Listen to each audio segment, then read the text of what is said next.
If you have ever stood in front of a closet full of clothes and still feel like you've had nothing to wear, then this episode is for you. And if you've ever convinced yourself that style is just something that certain people are born with and you're simply not one of them, then Jamie is about to call you out on that completely. I'm joined today by Jamie Lewis, a personal stylist and founder of a styling community and a VIP experience that has helped women completely transform the way that they show up in the world. Jamie spent well over a decade working in luxury retail before launching her own business, and her secret weapon is that she was never the naturally stylish girl either. She didn't discover her own personal style until she started teaching other women how to find theirs. What makes Jamie's approach so different is that she's not here to tell you what's trendy or to give you a shopping list, okay? She's here to show you that style is actually a learnable skill, one that any woman can develop, and the way that you dress is one of the most underestimated tools you have for how you're perceived, how you feel walking into a room, and what doors open for you as a result of that. Today, we're going to talk about a couple core things. So the difference between fashion and style, and why loving clothes has literally nothing to do with actually having style. Why buying that same piece in 10 different colors that you have is one of the most common signs that your style isn't working and what you should be doing instead. Why style is emotional and how the way you dress has a direct link to whether you're dressing to hide or whether you're dressing to be seen. We also dive into style archetypes, what they are, why you'll never fit neatly into just one, and how to use yours as a starting point instead of a limit. If this is something you have always written off, that you're like, style is just not for you, I think this episode is really going to change your mind on that. So without further ado, let's get into today's episode.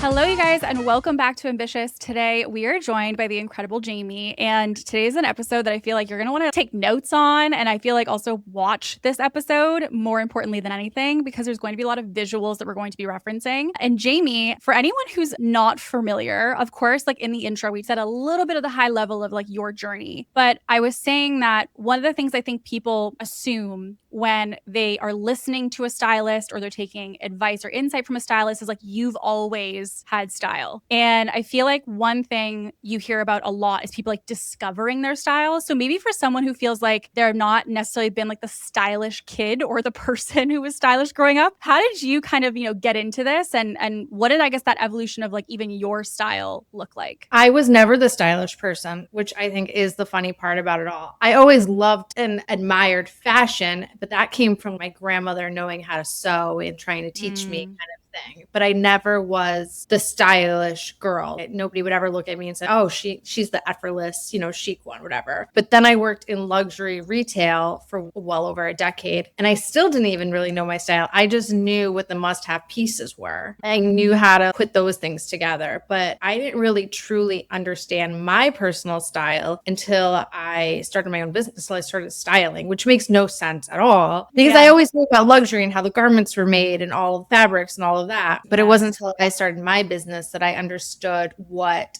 the normal woman needs and how to put all of those pieces together. Right. So kind of a different route. Yeah. And I guess, okay, so for the person maybe who resonates with that in the sense of like, they feel like even themselves, they're not like the go-to stylish person. I think even for myself, I feel like when I was younger, I always have loved like clothes and fashion, but I wouldn't say that. I feel like style and fashion are not the same thing in the sense of like, you can love clothes and playing with them, but I feel like in some way, probably not necessarily be stylish, if that makes sense. 100%. So I always loved fashion. I loved the newest piece, the new must-have. But I didn't understand style and how to mix high and low, how to have an interesting eye about it. Yeah. That didn't happen until much later in life. And that's what I love to show my clients. Got it. Okay. So for the person who maybe is one of two camps right now, thinking, okay, I've always had really good style, or maybe they consider themselves like the Adam Sandler, who's I love to live in sweats and anything oversized. I guess thinking to the clients that you work with, when they're starting to get curious about their style, what is kind of like the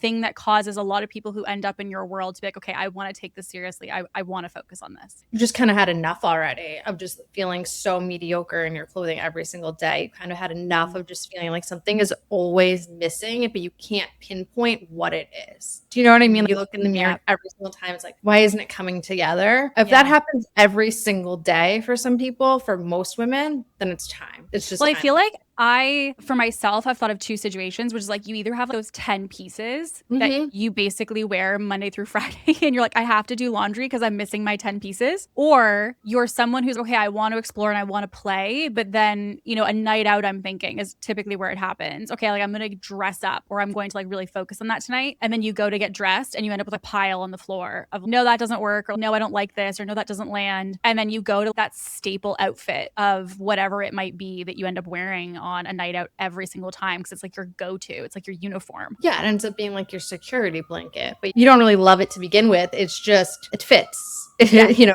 checks the mark, but you don't love it.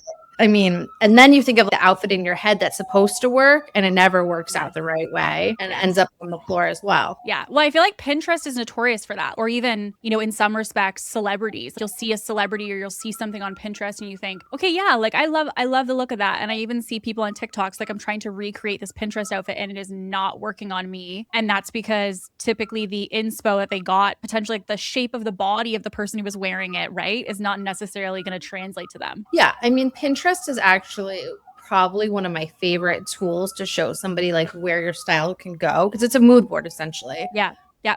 The outfit that you're seeing some influencer wearing is not going to look the same on you. So with styling, it's more, the important part is showing you what proportions work for you, how to mix and match based off your body, because your body is not the same as her body. Yeah. So I love showing clients Pinterest just to take the aesthetic out of it, but not the actual outfit, because it's just never going to, you can never duplicate the same outfit. Well, I know we're going to get into two, which is like specific pieces, but also in the sense of styling for your body shape. But I think that you've mentioned this before, when, especially as women, our bodies are in like transition. So I feel like that can happen for a variety of reasons. Maybe you've gone through a season where you've gone up in size, you've gone down in size. I'm thinking, for anybody who potentially is pregnant or postpartum, like there's all these transitions, or even frankly, just like career transitions. Yeah. And there's these new versions of you. And so I'm curious, like for the person who maybe is in transition in any of those buckets, like where do you start when it comes to kind of the ingredients of getting your style? Because I know from learning from you, there's, kind of like your style archetype, there's like formulas, there's so much to consider. So like where does someone kind of start when they're in that, I want to take my style seriously? You have to have inspiration. So it's honestly comes back to Pinterest, which is the funny part. It doesn't matter your weight or anything like that. It just, where do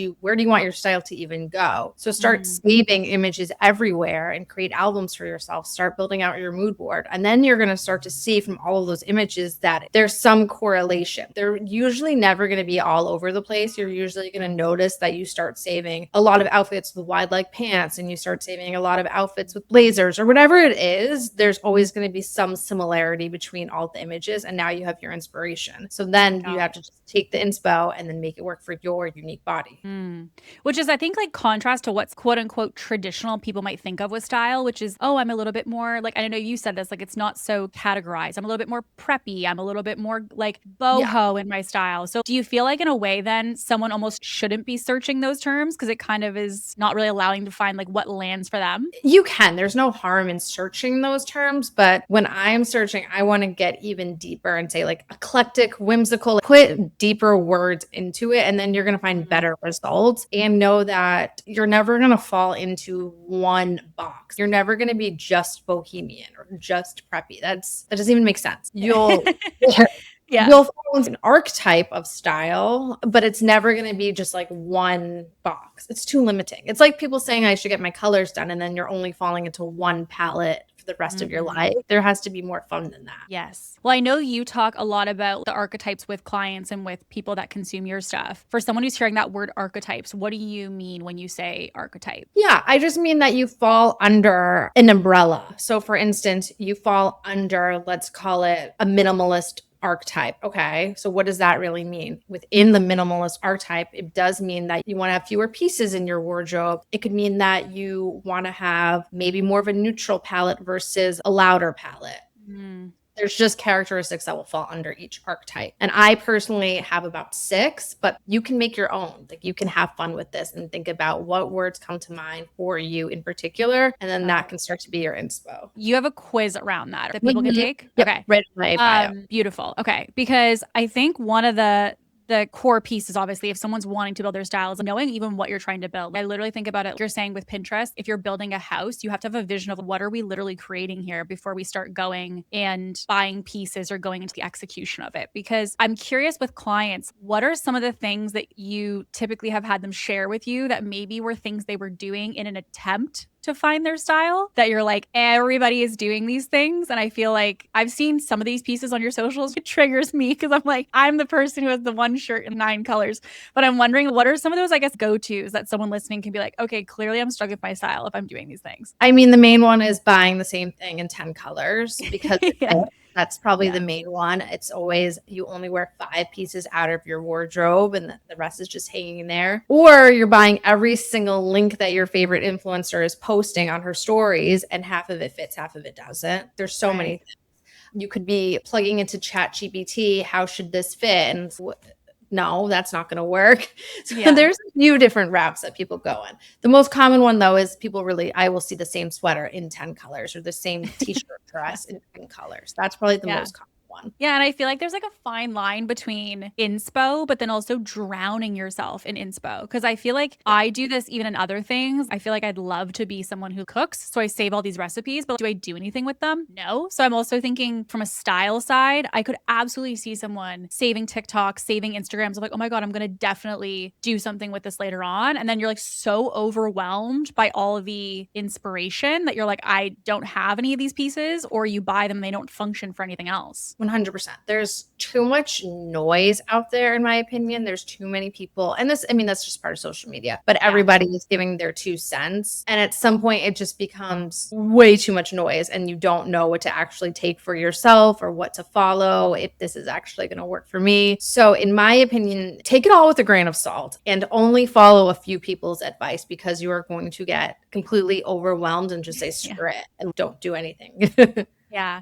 Well, I think on social, right? So many of us can see things like trends. This is the thing that's in. I went for dinner with a client and I remember her saying, "Oh my God, you're wearing skinny jeans." And I'm like, yeah, I am. And she's, "Oh, that's crazy." I was like, "Why?" She's, "Well, I followed this stylist and she was basically saying that skinny jeans are out. You don't wear these." And so it was this moment where you go, wait, but I like this. And you start to have this internal moment where you go, is this not stylish anymore? Or is it the way that it's supposed to be done? Like how you do it effectively. And I think it goes back to the aspect of what's style versus what's trendy. And I think social media has such a fast way of saying this is the way to be stylish. But think about how many trends there are that basically what you buy this season within sometimes 6 months to a year is no longer relevant. And so I'm thinking for someone on social who's consuming that, what do you kind of guide people with when it says, okay, there's trends that say this, there's trends that say that, how to kind of, I guess, navigate that? I think it also comes back to who are you listening to? Because for instance, there could be an 18-year-old or 19-year-old influencer that's telling me this is outdated. Outdated for who? You or me? Because I'm going to dress very differently for my lifestyle with my 2 little kids running around. So that's why it's like, you need to pay attention to who you're listening to, because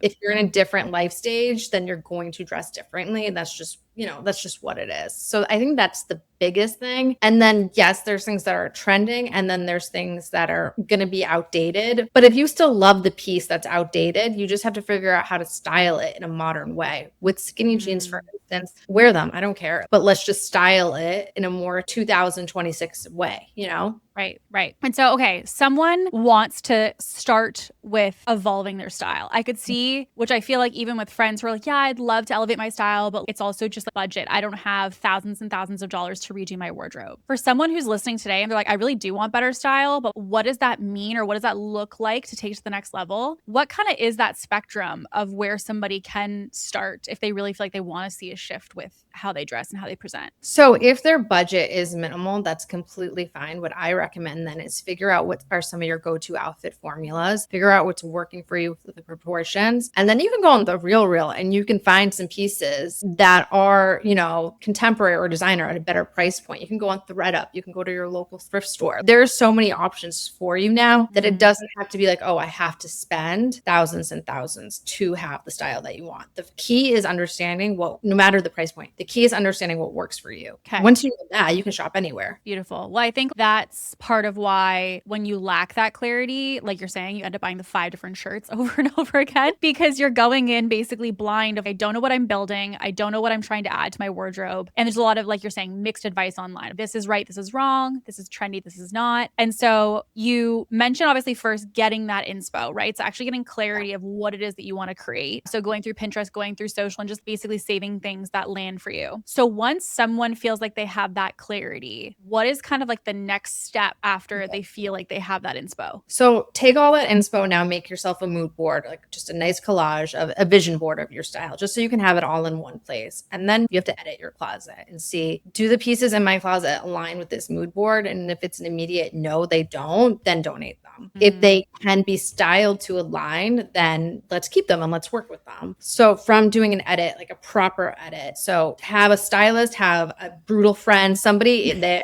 that's going to be honest with you, not polite. Yeah. Do that. And then you can create the actual pieces that are missing versus just, I'm going to go shopping. Because if you go shopping without any sort of real strategy behind it, that's when you just end up back at square one, because you're just going to buy blind. You need to have, I am looking for X, Y, and Z. Got it. Okay, the edit. I remember when Marie Kondo, I don't know if you remember her, but like her show came out. Yeah. She's like, I feel an emotional connection to this piece. And then everyone was like, I feel an emotional connection to everything. I'm not throwing any of this out. And I think, I don't know what it is about clothes. At least I feel this way. I feel like I've moved different houses and I literally have found myself moving the same sweater I haven't worn for 4 years, or like the same pair of shoes or multiple pairs of shoes that I haven't worn, and I keep moving them. And so like, when I know you obviously do in-person services with clients, what do you kind of see as to like why the edit is so hard for people? Because I feel like for some reason, us getting rid of clothes seems to be really difficult for people to release the connection to it. It's harder for women with my in-person or virtual because we're more sensitive than men, and we have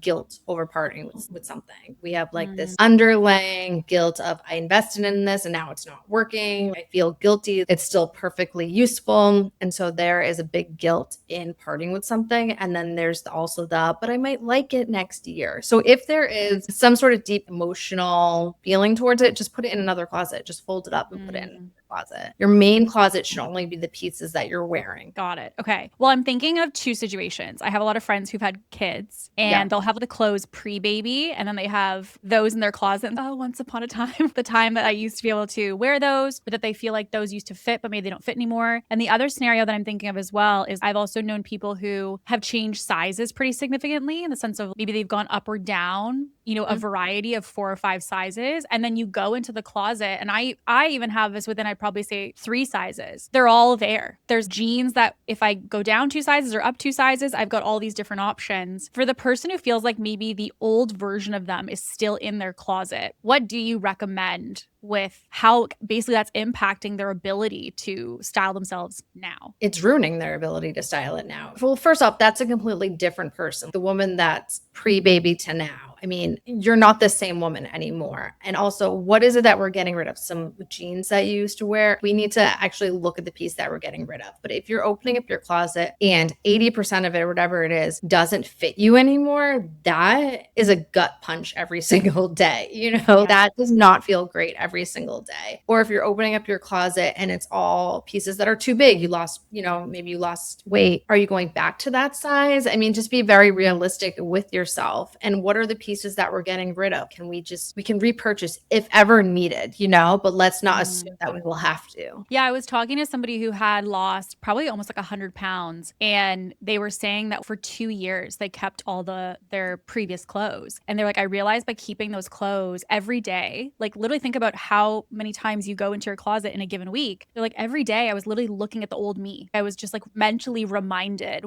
regardless of what that old you is, you're reminded of that doesn't fit. I used to be that size. I could be like, it's just like this mental experience of getting dressed every day. Like you're saying that you're confronted by just walking into your closet. So they're like, when I released those clothes, which for some reason was actually a very emotional process, they're like, I realized when I went to get dressed the next day, like I felt like, okay, like I actually have lost. It was the first time they acknowledged I had lost the 100 pounds, because they kind of closed that door of the fact, like you said, like they're going back to the old version. Well, it's a past identity, and I think one thing thing about style that will always remain true is that it's always going to evolve. It's always going to evolve until the next chapter of your life. The way you dress now is not going to be the same way that you're going to dress in 15 years from now, or vice versa. It's the one thing that just never stops evolving, but you don't want to hold on to the past versions of yourself. You're more accomplished now. You've opened up all of these opportunities for yourself now. You want to dress for that person, not who you were. Well, it's also like, think about us dressing in the way that we used to dress in college, right? And it's, oh my goodness.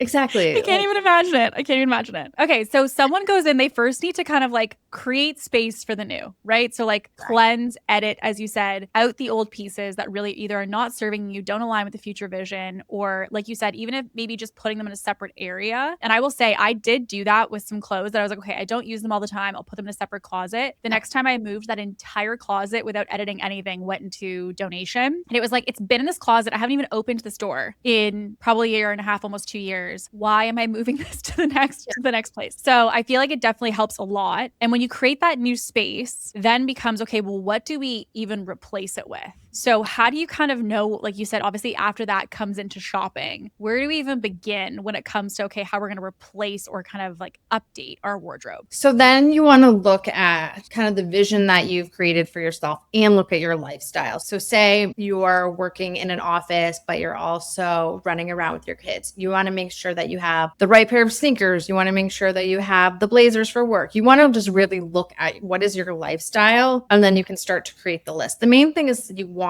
to make sure that when you go into whatever store it is or you're online, that you have something to look back on, and it's never just, oh, maybe I need that. Maybe I need that. No, I'd rather you put too much into that list and then edit things out than be completely blind about it. Got it. Okay.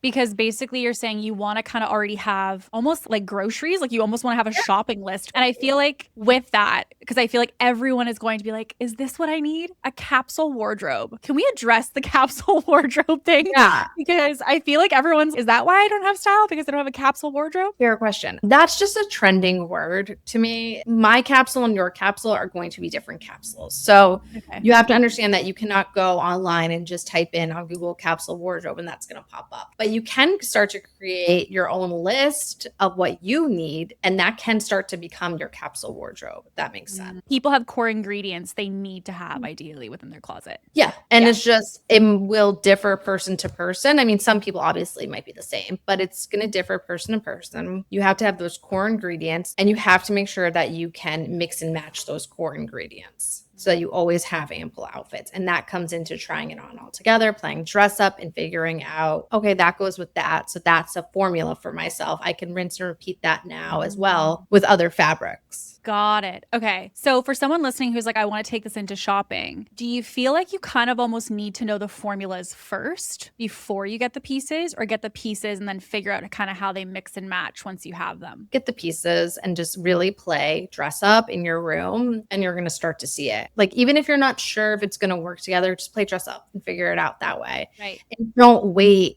2 weeks to do it. Do it the next day. And then you can decide what to bring back, what not to bring back, over purchase and return, but play dress up like the next day is my point. Okay. And with that, the shopping experience, I feel like, has changed in the last couple years compared to obviously what it used to be. Like, you used to have to go to the store, in and out of the changing room, and have that entire experience. For someone who wants to take this next step in evolving their style, do you recommend to go in person as a different experience? Is it easier to do it from home? What's kind of, I guess, the path of least resistance to kind of starting this process? It really depends where you're located. If you're located more rural, of course, you're going to have to order online. But if you can go into a store, then I like to go into a store. I think there's something about touch, especially now, because quality control has really gone downhill, which is unfortunate. So especially now, and sizing now is all over the place. It's no longer like I'm a true 6 across the board, you're going to be all over the place now. So you really, I would say, try to go into a store and really devote the afternoon to trying on the different pieces. And don't get discouraged when something doesn't fit,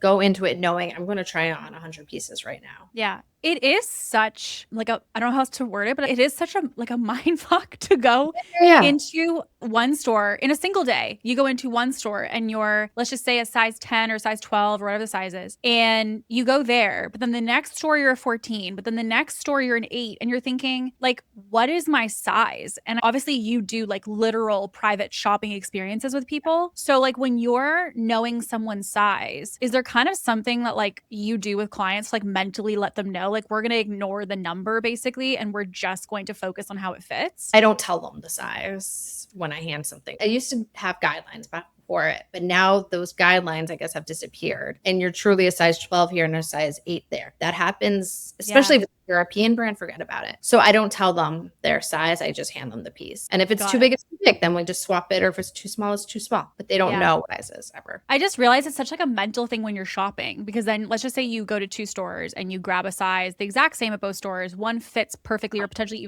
even is oversized. You have ample room in it. And the next store you go into, you're like, I can't even do this up. It's so confusing when it comes to like shopping to know, okay, what true size am I? And so basically you believe buy the clothes that fit well, and whatever size it is, it is. Yeah. Okay. Because you're never going to be one size anymore. So look at how you want the garment to fall and just focus on that. Got it. Okay. Well, speaking of how garments fall, what we want to do is we want to go through a little bit of an overview of shapes, because there's obviously different shapes of bodies. And with this also, how do we style depending on our shape? So why is the shape piece so important for when you work with clients and just their overall success? Well, I should preface that I believe that the shapes are important to an extent. I don't believe that anybody should get too far into it. I am only a pair and I have to dress X, Y, and Z only. Have some fun and look at the way the garments fall. And then you just want to know, where do you carry your weight the most? And that's honestly just the most important thing. As long as you know that, like I carry my weight, I have bigger shoulders or something like that, then it makes it so much easier to style yourself because you know the immediate piece to look out for. Does that make sense? You don't want to go too far into it, I guess, because you pigeonhole yourself too much. Well, that honestly does make a lot of sense, because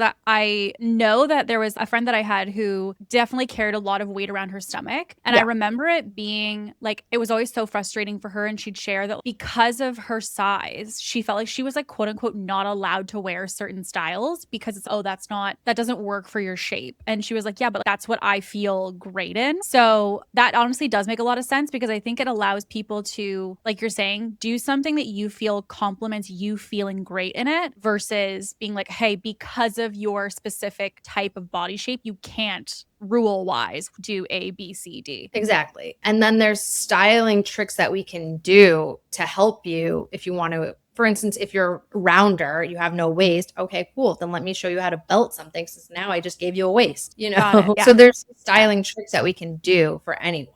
But you don't want to pigeonhole yourself. With those kind of like tricks, if you will, let's say someone does carry a little bit more weight on, let's just say like their arms. What would be something that you might recommend to somebody if that's the case for them? So then you just really want to look at necklines. So for instance, anything that like has a V-neck or something like that, it's going to help flatter the overall figure to not stare right at your shoulders, right? It doesn't feel so top heavy and like footballish. Yes. So, V-neck, things like that. That's really going to help you. Got it. Okay. And I know even for people, I don't personally experience this, but I know for some of my friends, they're like more busty, and they have just in general a difficult time being like, they can't wear what I wear or I can't wear what they wear because our busts are different size. So if someone either has a bigger bust that they're trying to figure out, okay, like, what can I do to, again, have something that complements my shape? This is something I have to deal with when it comes to clothing. Is there anything that you kind of love as go-tos for someone that maybe has a bigger bust that they're trying to style? There's certain things that I definitely would avoid, like a turtleneck. I would avoid anything that's ribbed because it stretches out so much, especially around the bust, or anything that's going to add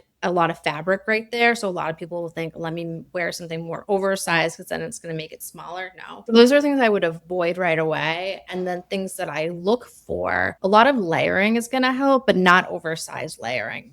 that makes sense. So a button down, like a semi-oversized button down with a little t-shirt underneath, that would be really great for somebody. Okay. And I feel like which is the go-to a lot of women resonate with. It's like I carry excess or I feel most self-conscious around my midsection. So I feel like I have either just the shape, it could be the fact that they have excess of things that they feel like they want to hide or that they want to camouflage is the main word that I hear. What do you recommend for that? And slash, I'm also wondering how much of it is in our head versus actually a legitimate thing that needs to be accommodated for. And what I mean by that is I have seen, even going out for girls' nights, someone saying, oh, I really want to hide this. And meanwhile, I don't even see what they're hiding. So I'm also wondering for you, there probably are people that you're like, hey, if this is something that you're genuinely feeling like you're self-conscious about, of course we'll support you. But I'm also wondering if you have clients where you're like, hey, maybe it's just how you're styling it that's accentuating this to be more of a focus point than you want. I mean, most of it is in our head. And most of the times also, we're just not wearing the proper undergarment. We want to wear the sexy thing all the time, but I've had 2 C-sections. Sometimes you just have to wear like the higher rise and call it a day. And smooth everything out, and it is what it is. Yeah. So something that we always do with our clients is show them the proper undergarments because that's going to make a world of difference. And then you want to look for things that can camouflage a little bit. Dresses that have some ruching on the side. Belting is a big one. Pleats, like a pleated skirt. There are things to camouflage in such an easy way that people just aren't looking at. They're still stuck in the way they used to dress maybe before their kids. And it was like a bodycon dress. Okay, great. Let's look at that. But something with ruching, and that's going to hide what you want to hide. Yes. And I guess to the piece of undergarments, how important is that for someone when they are just day to day or potentially on weekends going out for a date night? How important is the undergarment in your opinion? Whether it's something for some people if they're wearing a dress like Spanx or even potentially, which I feel like I've gotten feedback on, is the type of bra I was wearing it was like making what I was wearing look so much worse because the bra itself just wasn't doing its job. It's the most important part. I mean, I can understand if you're working from home and you don't want to wear your Spanx. Totally get it. But if you are dressing to go out, it's the most important step. And it's something that every single client has to go get a proper bra fitting. We make sure that that is done because your outfit's never going to fall right if you're wearing the wrong size there. It's just, it just can't happen. Yeah. Well, it's like you're putting a layer over something. I'm thinking even for dresses, you're wearing Spanx because like you're saying, you're trying to smooth your lines. So it's like, it would make sense if you don't do that it's not going to fall the same way that it could. Correct. And it's not to even make anybody smaller. It's just to smooth everything out and make it look the right way. Right. Okay. And then for the person who feels like they carry excess potentially on their legs, their bottom is definitely where they carry, let's just say, excess weight or their focus point is. Where do they start with what to focus on or what you would recommend? It's always, I get the most resistance on this, but it's always look for something wide leg. That is going to be the best cut for you. And everyone always says, well, that's going to make me look bigger on my bottom. No, it's always going to be your best friend. Avoid anything that's skinny legs, things like that. A wide leg that's going to drape nicely on you is going to be your best friend. Got it. Because basically if you're wearing something really tight / narrow, you're just accentuating it versus you're trying to basically elongate it. Okay, got it. So someone has their kind of vision. They're going to go through, they're going to edit things out, and they're going to also keep in mind what might be needed to specifically style for your shape. You go into the store, you kind of have your quote unquote shopping list of based off that board need these pieces. But I feel like I've been notorious for this where I'm like, okay, this looks really good on like the Zara model and I'm gonna buy these exact pieces. And then you get home and you have this dress, you have this blazer. And I feel like there's one of two paths, which at least I've seen, which is you find a way to style it and you go, okay, great. And it works its way. I now know the wording of it, which based off of talking with you, that it works its way into becoming a formula. Meaning, let's just say I buy a blazer and I feel like now I have 4 ways to wear this that I've worn and I love all of them. Amazing. But then you have those pieces that you're like, okay, I know this is supposed to be stylish. I know this is something that's supposed to work, but I genuinely have no idea what to do with this thing. How do you kind of help people who buy pieces to really figure out formulas? Is there kind of like a science in a way or a structure in your brain of what goes with what and what to do and not to do? Or is it really person to person? I will say it's person to person.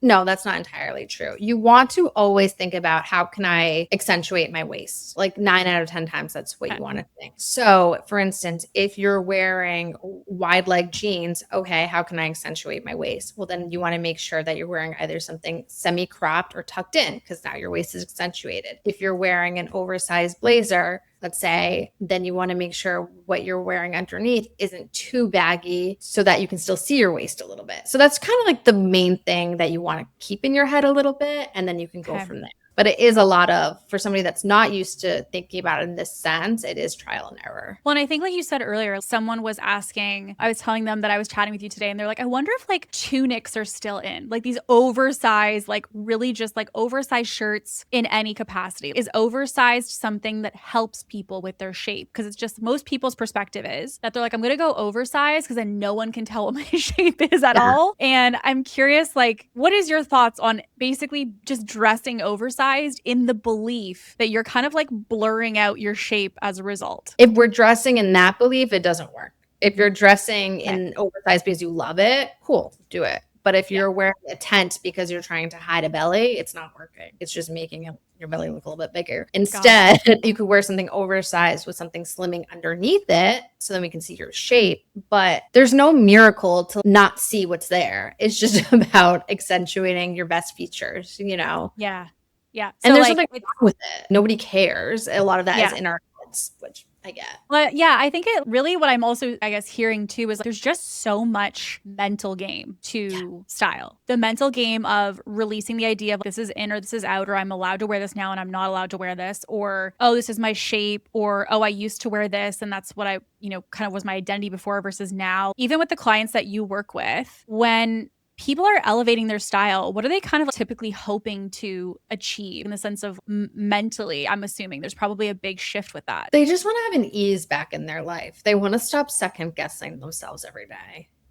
All of my clients are wonderful women that have accomplished something amazing in their lives. They've done amazing things. But this is the one area where they've always second guessed themselves and they've always just fidgeted at their outfits, never just coming together, right? So they just want that ease back and they don't want that mental load on them anymore. They want to know that they can walk into any room and they're going to feel just really good in their clothing again, or maybe for the first time ever, Well, that's the thing. I would imagine there's also people who are in their 30s or late 20s or early 40s who are like, this is the first time I feel like this is me versus just feeling like you're putting on clothes because you're like, I need to dress in something, but it's never really landed or you're not excited to get dressed. Yeah, a lot of them, dressing was like to hide. This is the first time that they're dressing to like notice, really be seen. They want to get compliments. So this is the first time that somebody on an elevator would turn to them and say, oh, I like your top. That's never happened to some of these women before. And I know you talk about this as well, like that aspect of being seen. And like, I feel like some people might say, like, I think about the person, if you saw like the equivalent of like Devil Wears Prada walk into a room, you're like, wow, she looks incredible. And obviously though, what comes with that is like someone paying attention to her. And I also wonder how much of it is like being okay with being seen. Because I also think part of not styling yourself is that you do get to blend in. You do kind of get to become just one of the masses versus when you are,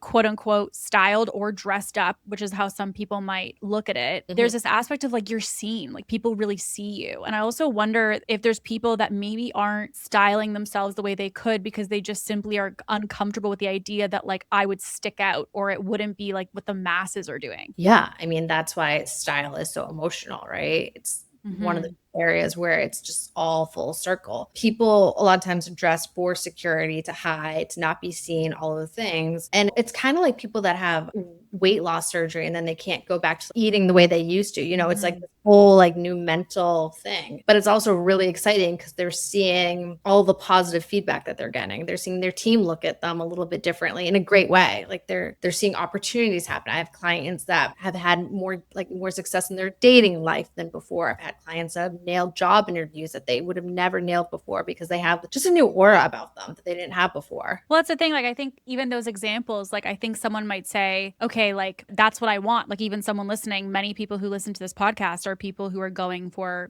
big things potentially in their career, business. And I think there's like a weird conversation around style or how you present, because some people are like, well, this is who I am. This is how I love to dress. So, take it or leave it. This is how I show up. And I feel like for me, I remember early on seeing like so many podcasts and articles and things like that talking about the fact, literally, like you just said, that people who present in a way that is quote unquote polished for them. So it's not even to say that it has to look a certain way, like you're saying, or be a certain way. Just presenting your best self, whatever that looks like, literally has the ability to open doors, to change outcomes, to like present opportunities that literally otherwise wouldn't be there. And that's because I think no matter how we want to argue it, we are visual people. Like when we see somebody, let's just even take, for example purposes, the apps, like you're scrolling on an app, looking at somebody being like, yes or no, I don't want to speak to you. That's entirely visual. And yet we're undermining what it means to be like, oh yes, style is important. Style is basically your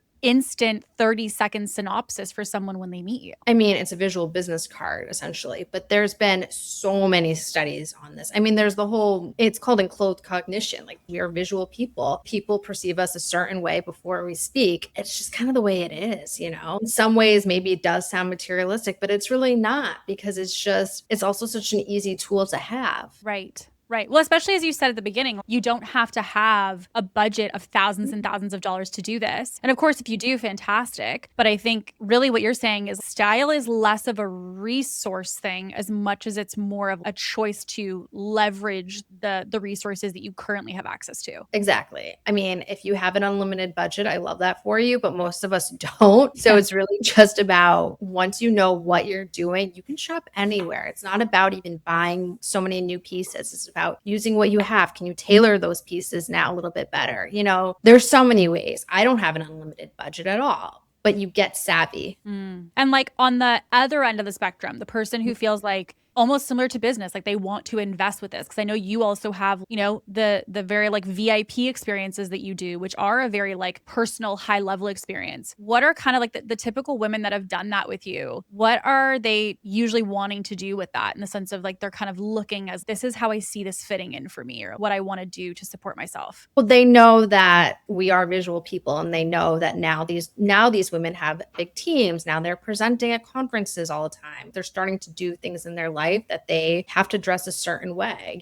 If you have a big team and you're still showing up looking like you just graduated college, a little bit more junior, you're not going to be taken as seriously, especially for women, unfortunately, but that's just kind of what it is. Yeah. So they know if they just invest in the pants that fit them the right way and really make a show-stopping look, it's going to open doors for them. And it's such a simple thing for them to do, So when someone gets these pieces and they go and they do the shopping, what I guess is the difference between the formulas and when style starts to happen? Because I'm also wondering, does style ever just become intuitive, meaning you just don't need to think about it? You don't have to formulate it? Is it kind of like you do the formulas and then over time you kind of feel like you're flexing the muscle? It becomes a little bit like second nature? It's exactly right. It's a muscle. It's a pretend muscle, but the more you practice, the better you get. It's just like anything else. With AI, for instance, I don't know what I'm doing at all, but the more I maybe practice, the better I'm going to get at it. So the more you play dress up, the more you understand those are my formulas. Now let me rinse and repeat it. The more practice, the better you're going to get. Yeah. And I think honestly, the way that I think about it, and I know you and I have talked about this, is like, it's also so much more cost effective. I think before we met, I always kind of associated having or working with a stylist to be like, oh, that's like a very luxury thing to be part of. And like I said, like you do have those experiences, of course. There are luxury experiences that still people can take part of. But I also realize, like through what you talk about, which is why I wanted to have this conversation, the everyday person can benefit from this. Like you said, seeing those outcomes in their life, realizing how accessible this is to them, that they don't have to have this huge budget if they're not looking for that VIP type of experience, and that the ability to have style is actually more of a choice than it is an inherent skill. Like again, like I don't think many people associate, oh, I'm fashionable or I'm not, or I'm stylish or I'm not. Everything you've talked about is just literally understanding the strategy of what you're doing, flexing the muscle consistently till it feels second nature, and then basically over time, consistently, I'm guessing, doing edits to kind of go back through every once in a while and check in. Yeah, I mean, everyone wants to romanticize the fashion industry and make it sound so glamorous and whatnot. That's great. I love that. But also, it doesn't have to be that way. And you can just learn what works for you. And it doesn't have to be sexy and glamorized. Practice, learn what works for you. And that's what we show our clients. Yeah. And then you can figure it out from there. Anybody can do it, is my point. Yeah, I love it. I love it. Okay. Well, we have a fun little series that we wanted to do, which I was like, what better thing to do with Jamie than what I would kind of consider to be almost like a hot or not. And what I want to do is I basically want to have you tell me, well, number one, hot or not. And two, if there's a caveat to this, which is like, this is a yes or it's a no, or it's a yes, but, or it's a no, but. So we're going to start with ballet flats. So like round toe or pointed toe ballet flats, hot or not? Not my favorite, but hot. If you find the right pair. I prefer a sling back though. Okay, cool. Why, if you don't mind me asking? I think it's a little bit, it's more feminine. I think it looks more chic. Okay. There's no real reason behind that. I just think it's more interesting. Preference. Okay. Is there like a do not do this when it comes to flats? Anything that has like a heavy logo, like a big emblems, I'm not for. I just don't like it with ballet flats. Okay. It's not my vibe. Okay. Hot or not, dad sneakers? I hate them. No. And that was a trend. I personally own a pair. And I'm like, I totally get it. The amount of people that have been like, what are you wearing? It's a very Toronto thing, I will say. It's a very trendy. I don't know if it's a New York thing too, but it's a very Toronto trending thing. They do the dad sneaker with a high white sock. It's here also. So what I guess do you recommend when it comes to sneakers? I prefer something a little bit more sleek. I don't like it if it's a stark white, like clunky sneaker. I think it just makes your eye go directly to the shoe versus the outfit. So I like something that is just sleek. I like it to have some suede. I think it's fun if you have a little bit of a color pop in there. Anything that's overly clunky, so like a dad sneaker, I don't like it at all. Got it. Okay. Hot or not is over the knee boots. Yeah, and maybe that's the millennial in me, but okay, I'm not mad at that. Is there any way that you feel like people should or shouldn't style them? I like it with like little dresses, little skirts. I don't like the whole like jegging tucked into it. That's when it becomes very dated looking, but I like an over the knee boot. So it'd be fair to say that jeggings are also correct. Okay. This is something, again, that maybe I'm showing like my Toronto side, but one of the things I will say is that there's kind of two trends. There's obviously like Uggs being worn as like day-to-day shoes are very common. And most recently, the thing that I would say is even more common is like basically the equivalent of an Ugg, what I think is pretty much a house slipper people are wearing outside. Are you wearing it to run and grab coffee? Fine, no problem. If you're wearing it to be seen, like I'm wearing it to work or to lunch, something like that, absolutely not. Okay. Okay, hot or not, which I feel like I would love to pull this off, but I just don't personally, I've never been able to. Chunky loafers. I don't like those either. I love a loafer. I think with a chunky loafer in 2 years, you're going to look back and say, what was that? What was I wearing? I think it's that kind of thing, but I love a good look. Okay, this one, depending for the person listening, is going to be controversial or not. I will let you know how I feel after you share, but hot or not, Crocs. So funny enough, I have Crocs and they're my favorite shoe to wear dropping kids at school. I will go for a quick walk in my Crocs and I love them. Okay. They're so comfortable. I don't wear them to go out though. Okay. That's where I draw the line. But so around the neighborhood, I see me in them. Jamie's going grocery shopping. 100%. Okay. 100%. Picking up the kids, grocery shopping, coffee, Crocs, no problem. Yeah, 100%. Okay. I love. That was actually really surprising for me. I was like, she is going to rip the Crocs to pieces. Horribly ugly shoe, but they're comfortable. Yeah, so I get it. I have like one of my best friends loves Crocs. Like, she bedazzles them and it's like this whole thing. And she's always loved them. She wears them with sweats. And I'm like, girl, live your life. I have never personally owned a pair, but I have been told that they're incredibly comfortable. They really just are. You can't beat it. Okay. Hot or not, acrylic shoes. No, I don't like those. No? Okay. I mean, I've seen like some here and there that I understand very sparingly, but overall, they just remind me like an Amazon. Like it's going to fall apart, you know? Okay. This is something that I feel like, especially for some millennials, might be a little spicy, but hot or not when it comes to wearing leggings as your pants? Not as your pants, no. Unless you're going to the gym. That's the only reason. No. Okay, so no like tight leggings with the shirt, or if you're basically not going to the gym, you shouldn't be wearing leggings as pants, you're saying. Leggings at the gym. Okay, so this is where style gets really simple. That's like a very easy rule to follow. You don't get to wear the leggings as your pants if you're not going to the gym. Okay, perfect. Okay, like we were saying before, skinny jeans. Is there a way that you're like, listen, if you're gonna do a skinny jean, do not do it with blank? Yeah, I'm not mad at a skinny jean. You just want to make sure that they're not like a jegging. You want to avoid anything that's overly stretchy. That's where it feels outdated. But like a very slim, straight denim, 100% wear it with your loafers, wear it with a cute pair of sneakers. There's really no shoe that you can't wear with it. So I'm team skinny jeans. Maybe it's just the millennial in me. My ears. Yeah, it's just how you wear it. I was that person who had like literally like 10 pairs of skinny jeans. And then when everyone's like, they're out, I was like, okay, I'm putting these in a box because they will come back. I'm just going to wait. Okay. They will. Okay. Hot or not is pre-ripped jeans. And is there something when it comes to ripped jeans that you're like, absolutely not if it's blank? I personally will never buy pre-ripped jeans. If you like it though, I understand it. I just wouldn't buy something that's overly ripped. Okay. So like ripped at the knee is good, or if you have a little rip in the thigh, fine. But like when there's like these big gashes in it, stop it. You're like, we're buying half the pants. Yeah, that's where I would go. Okay. So flared jeans or flared pants. I love it. Okay, amazing. Obsessed. Okay, this one was actually traumatizing, and I was like, I feel like this shouldn't be allowed to come back because I'm now in my 30s, but maybe, if I was younger, I'd feel differently. Super low rise jeans or pants. So no, I don't like super low rise at all. If I can see your underwear hanging out, absolutely not. But if you have a very short torso, then low rise can be your best friend because it doesn't fit as a low rise. So that's where knowing your body a little bit does come into play. Got it. And like you said earlier, is there anyone that you're like, you should not be wearing low rise if you have a very long torso, never put on a low rise. Okay. Because you're making it longer. Exactly. Yeah. That's not for your friend. No. Okay, this is bringing us back to our childhood. Capris. Are we hot or not when it comes to capris? So they're trending right now. I personally won't wear them, but I think that they're very cute when done right. Okay. Not my style, but I have seen many people wear them right now and they look adorable. But okay. Amazing. Okay, hot or not when it comes to micro shorts? No, I don't like them at all.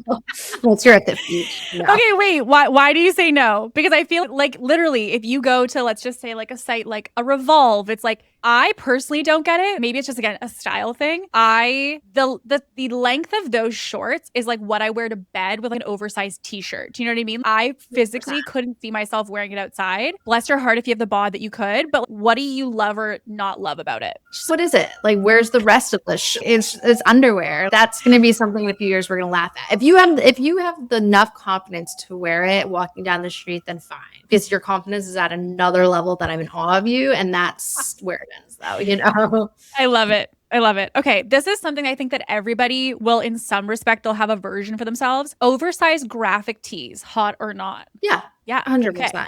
Is there anything that you're like, do not do this with a graphic tee? I.e., I'm just going to throw this out there, like adult Disney. You know what I mean? Is there a subsection that you're like, do not do it this way? I think if you're wearing like an oversized graphic tee that's Disney, like that's we have other problems. Yeah, that's your personality, and that's not like I can't help that. Okay, I think have fun with it. Everyone should have a graphic tee in their wardrobe. Okay, love. This used to be a thing for the millennials. Those long cardigans that were either knee length or floor length. And they had the little, maybe sometimes little pockets on the side. What do we think about the long cardigans? Wear it around your house, and that's where I actually have one that I won't get rid of because it's the comfiest thing, but I would never wear it outside.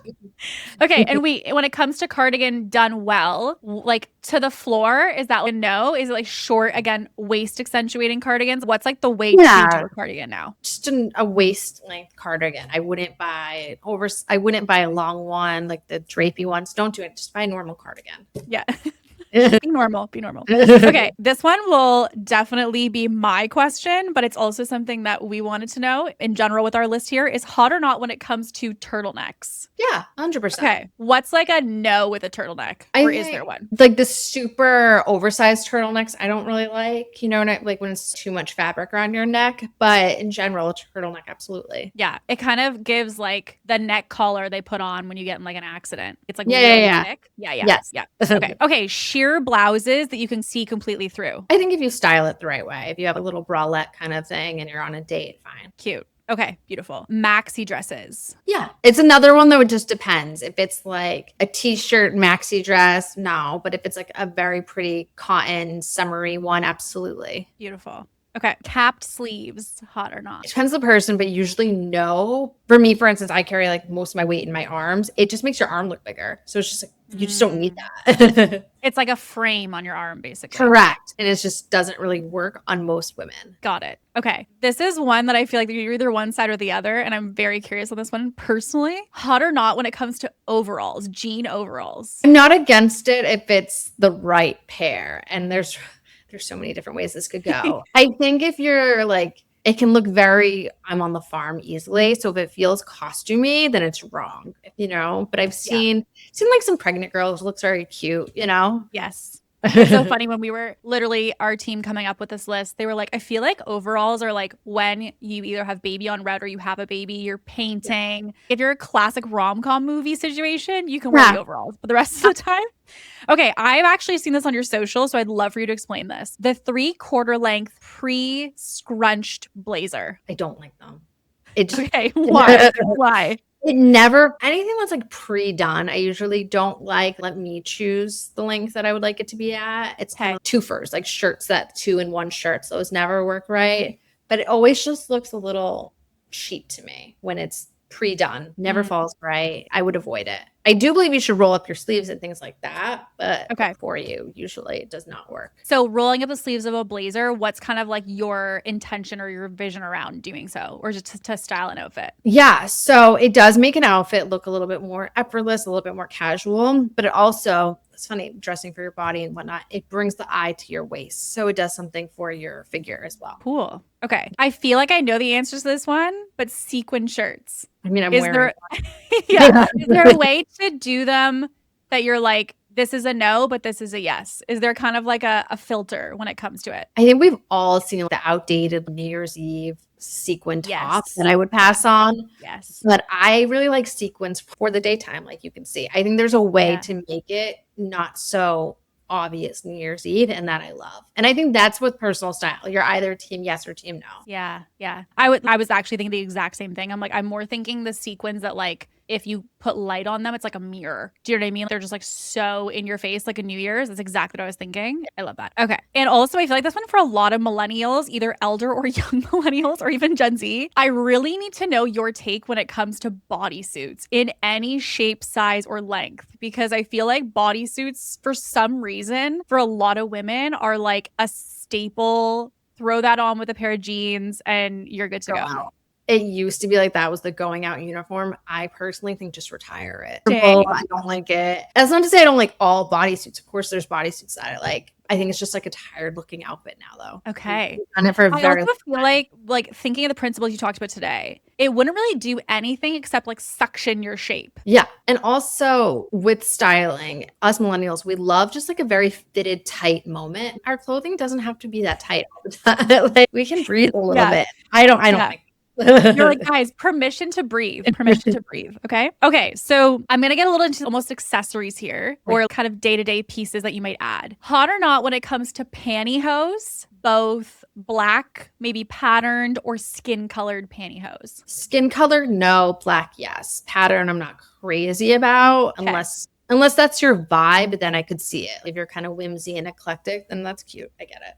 So say someone's wearing a dress, you're like, do not wear pantyhose with your heels with the dress.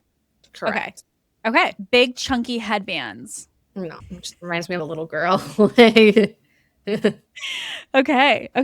I'm talking hot or not when it comes to oversized totes, like meaning it looks like you're moving to Europe. No.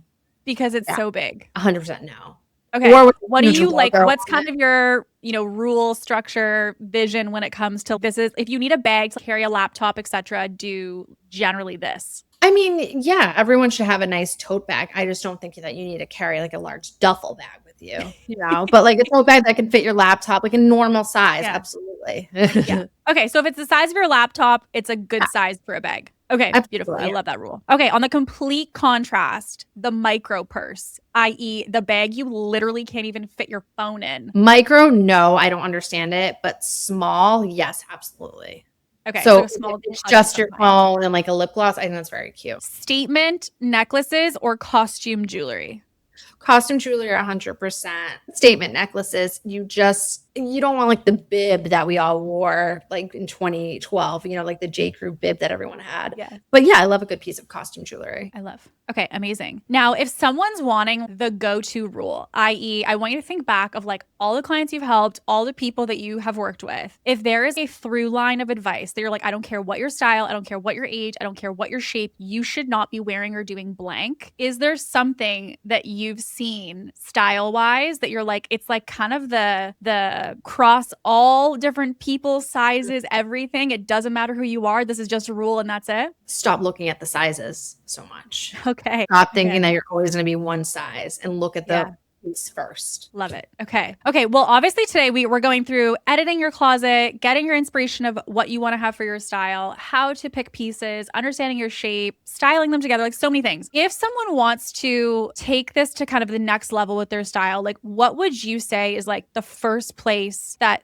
they start? Do they start with kind of just like you're saying their perspective around it? Should they just start with, get the Pinterest board as the biggest piece to kind of kick off from? Yeah, have some fun with just figuring out what it is you want and where you think it's going to go and then go from there. Okay. And is there anything that you feel like someone needs to let go of as a belief, potentially now outside of size, to help her with her style? That you can only be one style, that like you have to fit into a box, because that's just not going to be realistic for you. Okay. Okay. I love it. Okay. So Jamie, if someone wants to find you, dive more into your stuff, and also with that, potentially they're like, okay, you have a epic, which I feel like you need to share. You have an incredible community for people like we're talking about who want to kind of take this next step with their style. And then you have all the way up to like VIP experiences. If someone wants to be at the earlier stage or they really want that VIP experience, can you kind of like super quick summarize like what the difference would be between those? Yeah. So if somebody wants to be a part of my styling community, that's where we learn to revamp together and I'm really teaching you. Or if somebody wants more of that VIP experience where I'm just going to hand it off to you and show you exactly what to do everything for you,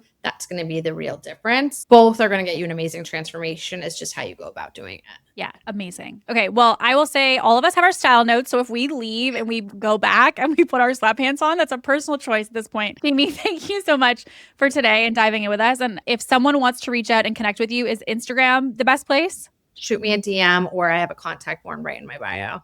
Cool. Amazing. Okay. So if you guys are loving today and you kind of want more, I will tell you, you need to go check out her socials because it's the most beautifully triggering place where you feel seen, but then you're also like, I need to elevate because I'm literally doing that. When she called it the 5 sweaters of the same different colors, I was like, okay, heard. So go to her socials. It's great to follow along and at least get those onto your feed to help you with an extension of today. Second, if there is something here that landed for you and you feel you're like, this really landed, I feel like this resonated, or I definitely felt called out. Maybe you're the person who's doing the jeggings. We don't know. Reach out to Jamie, let her know kind of what landed for you today. Just give her that feedback. And with all that being said, we'll link her socials as well as her assessment, which I really recommend you taking for your personal style archetype below. But with all that being said, we'll see you on the next episode. And as always, stay ambitious.